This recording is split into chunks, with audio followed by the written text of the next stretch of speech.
Hello, welcome to the Word Café Podcast. This podcast has been designed with curated content that centers on the power of words. Can we really do anything without speaking? Can we really do anything without the agency of words? Yes, that is what this podcast is all about. And I am your host, Amakri Isoboye, your neighborhood word trader. I believe in the power of words, for it is the unit of creation. I trade in words to profit my world.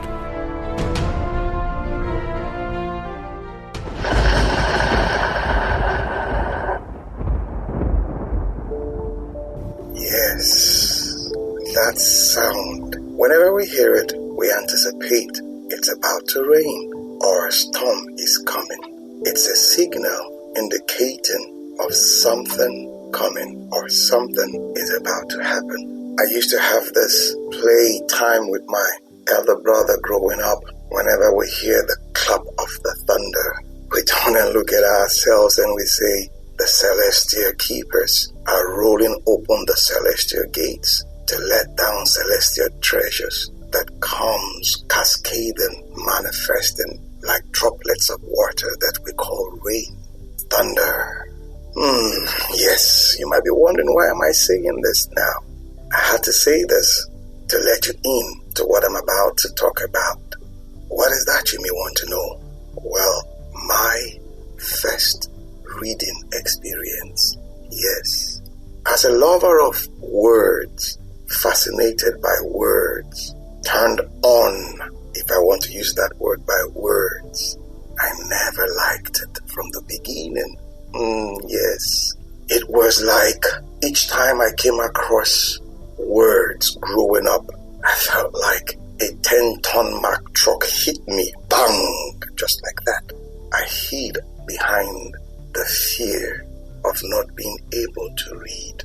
In my day, growing up, playing was not like what it is today. PS, Xbox, and all that. We used to run after the sun, dance in the rain, sit and listen to grandpa, grandma tell us those tales. And I used to feed my mind on shows like Sesame Street, 3-2-1 Contact. But I never loved or I never liked reading. I saw reading as one Herculean task, an uphill that I have to climb, a grade that I had to fight with, so to say. So it was not fun for me. When I see my peers read, I saw them like one heroes, one superstars. I admired them, but I could not read. I found that difficult. I loved animations, but then looking at kiddies' movies and all that, I listened to the conversations. It was really fascinating and intriguing at the same time, but I could not read. There's something about words when spoken, words when written, words when read. To speak is like, it comes naturally, if I must say. To write and to read comes with this level of discipline. And I think that was what scared me.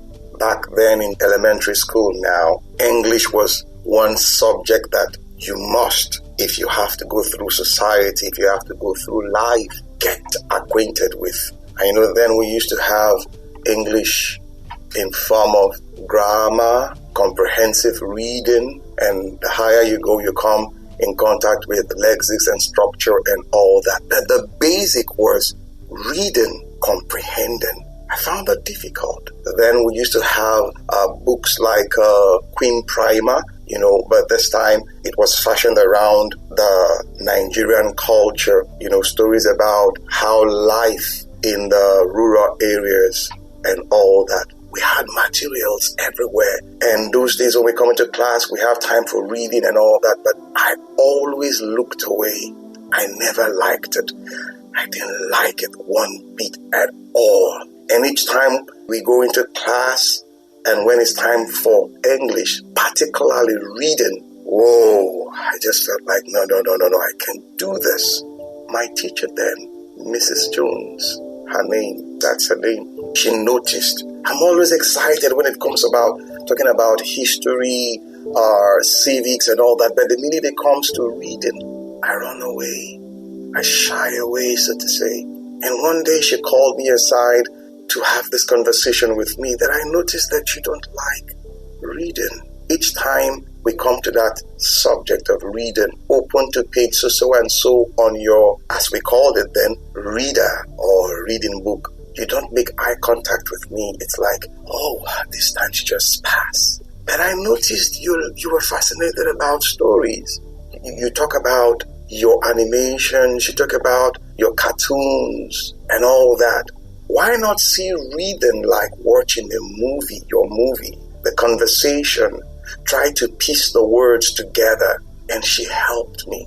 Like pronouncing things, you see a word, for example, A-P-P-L-E, apple.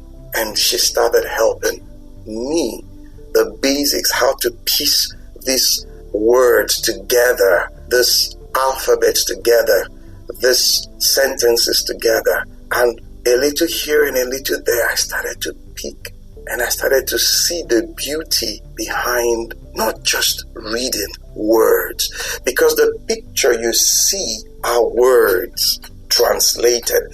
The conversation you hear are words put together. Be it in that language, this language, the other language. The genesis, the beginning, the origin are words. And I started that journey of words. And wow, I came to see the beauty in it. So from my primary school to my secondary school and until my university, college, that is, I couldn't let go of those lessons I learned from Mrs. Jones about reading. So I conquered my fear. But something she did that really stuck with me was introducing me to the power of words. Not the alphabets, not just the mere sentences now, but the meaning these words carry. They are like vehicles that transports you from one plane to the other. So you don't just see A, B, C, D, no, but you see value. And you are, if I must use the word, moved to another dimension.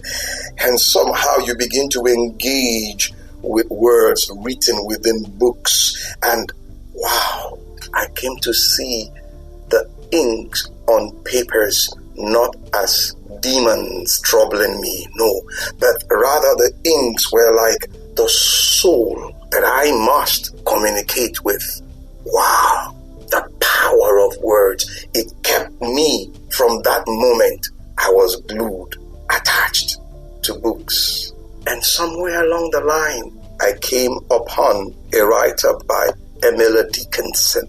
That was in my undergraduate. And I began to appreciate what Mrs. Jones gave to me, what she taught me those days. I saw this write-up, a poem, There Is No Frigate Like a Book, written by Emily Dickinson. I just want to end with this. There is no frigate like a book to take us lands away, nor any courses like a page of prancing poetry. These traverse may the poorest take. Without a press of toll, how frugal is the chariot that bears the human soul.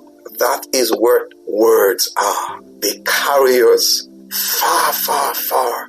So to experience life, to experience cultures, to experience languages, to experience people's mindset, all you need to do is to embrace the agency of words. That was what Mrs. Jones did for me. And I'm so grateful. I am forever grateful. Like the thunder, I came to discover the thunder behind words, the power that drives our existence. So, what's the message here? Yes, I know you are afraid. You are up against that challenge. But the truth is, life is possible if you reach out and ask for help. If you make yourself available to be helped. Just like Mrs. Jones helped me overcome my fear. And today, by the reason of that help, by God's grace, I have authored 3 books. The truth is, the possibility of a thing makes it easy to achieve. Yes, the possibility of a thing makes it easy to achieve. It's possible. Awesome time it has been with you on the Word Café Podcast today. Thank you for being there.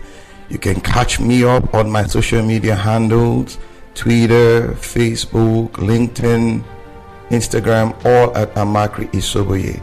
Also, you can get copies of my books, A Cocktail of Words, The Color of Words, and my HR notebook on Amazon and on Roving Heights online bookstores. You can also subscribe to my YouTube page at the same address. Yes, till we see you again. Bye for now.